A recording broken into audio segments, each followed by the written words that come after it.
Hello friends. Industry में काम करते वक्त एक्सीडेंट्स कब होते हैं? जब आप सेफ्टी को फॉलो नहीं करते हो, सेफ्टी को हल्के में लेते हो। मैं आज आपको बताऊंगा 10 ऐसी पावरफुल सेफ्टी से रिलेटेड जानकारी जो कि आपको इंडस्ट्री में काम शुरू करने से पहले सभी को प्रिकॉशंस लेने चाहिए। इसमें सबसे पहले आता है जो आपका साइट है, साइट को समझना बहुत ज़रूरी है।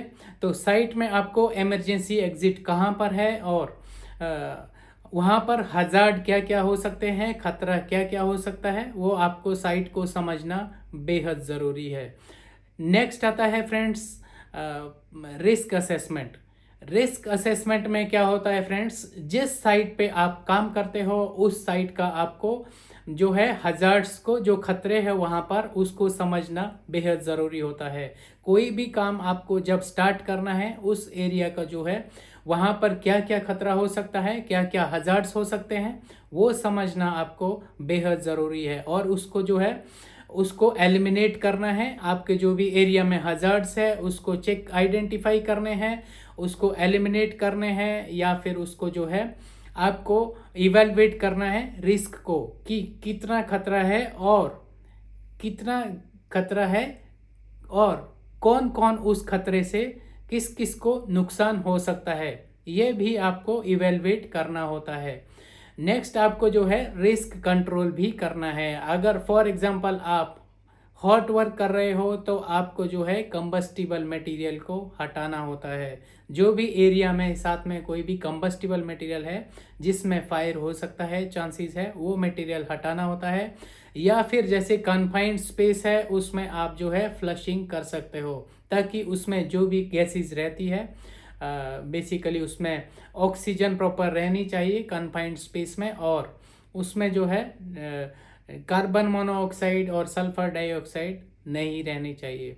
नेक्स्ट आता है friends permit to work. Permit to work में आपको जो है अथोराइजेशन मिलती है। कोई भी काम आप जो खतरे वाला काम करते हो, कुछ स्पेशल ऐसे काम करते हो जिनसे आपको जो है खतरा हो सकता है, उसके लिए आपको परमिट टू वर्क लेना भी ज़रूरी होता है। फ्रेंड्स परमिट टू वर्क में क्या होता है, उसमें चेक शीट रहता है। उस चेक शीट का जो आपका एग्जीक्यूटर रहता है वो आपको जानकारी देता है कि वहाँ पर क्या क्या रिस्क हो सकते हैं, क्या क्या हजार्ड हो सकते हैं, आपको काम करते वक्त किन किन काम की जो है क्या क्या प्रिकॉशंस लेने चाहिए। नेक्स्ट आता है फ्रेंड्स आपका जो टूल्स है, आपको टूल्स पावर टूल्स हो गए उनको चेक करना बहुत ज़रूरी है। अगर टूल्स चेक नहीं करते हो तो इंसिडेंट के चांसेस बढ़ जाते हैं। टूल्स में बेसिकली आपको जो आपके पावर टूल्स है उसमें मशीन में गार्ड्स होने चाहिए और उसका जो पावर केबल है उसका इंसुलेशन प्रॉपर होना चाहिए। डैमेज इंसुलेशन है तो करंट लगने के चांसेस भी होते हैं। नेक्स्ट आता है फ्रेंड्स ट्रेनिंग। जो भी आप काम करवा रहे हो किसी भी से आदमी से, आप उसको जो है ट्रेनिंग देना बेहद ज़रूरी है। तो आपको उसको साइट के बारे में क्या क्या हजार्ड है, रिस्क है, इन सब का ट्रेनिंग देना ज़रूरी है और उस ट्रेनिंग को legal as a legal document भी करना चाहिए। नेक्स्ट आता है फ्रेंड्स ट्रेनिंग देने के बाद फॉर एग्जांपल आप हाइट काम कर रहे हो, वर्क एट हाइट, तो एरिया को जो है रेडी करना होता है। वो एरिया उसको बैरिकेड करना होता है वार्निंग टेप से। पूरा जितना भी एरिया आता है उसको जो है बैरिकेड करना होता है। उस एरिया में कोई भी आदमी नहीं जाना चाहिए। फॉर एग्जांपल आप वर्क एट हाइट करते हो तो हाइट से जो है टूल्स के गिरने के चांसेस रहते हैं और इसीलिए वो नीचे जो एरिया रहता है उसको बैरिकेड किया जाता है। कन्फाइंड स्पेस है वो एरिया भी बैरिकेड किया जाता है, ट्रेनिंग दिया जाता है। और हॉट वर्क है उसको भी बैरिकेड करना चाहिए।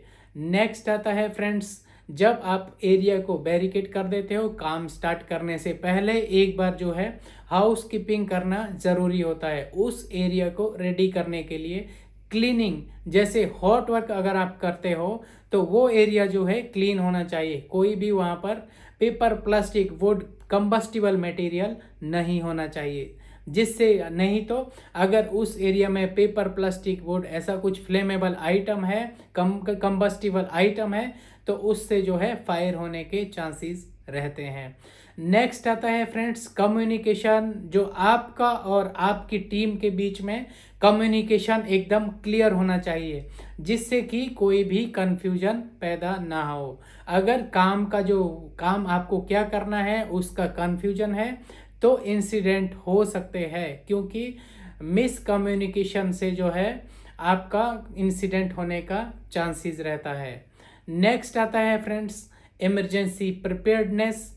अगर कुछ इन केस इंसिडेंट होता है, आपको जो है असेंबली पॉइंट कहाँ पर है, आपके जो इमरजेंसी कॉन्टैक्ट्स है वो क्या क्या इमरजेंसी कॉन्टैक्ट नंबर है वो आपको पता होने चाहिए।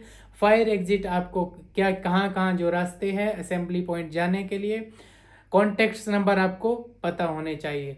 तो ये कुछ बेसिक्स रूल्स है फ्रेंड्स जो आपको फॉलो करने हैं। अगर ये बेसिक रूल्स आप फॉलो करते हो तो 95%, मैं कहता हूँ 95% जो है एक्सीडेंट के चांसेस लगभग ख़त्म हो जाते हैं।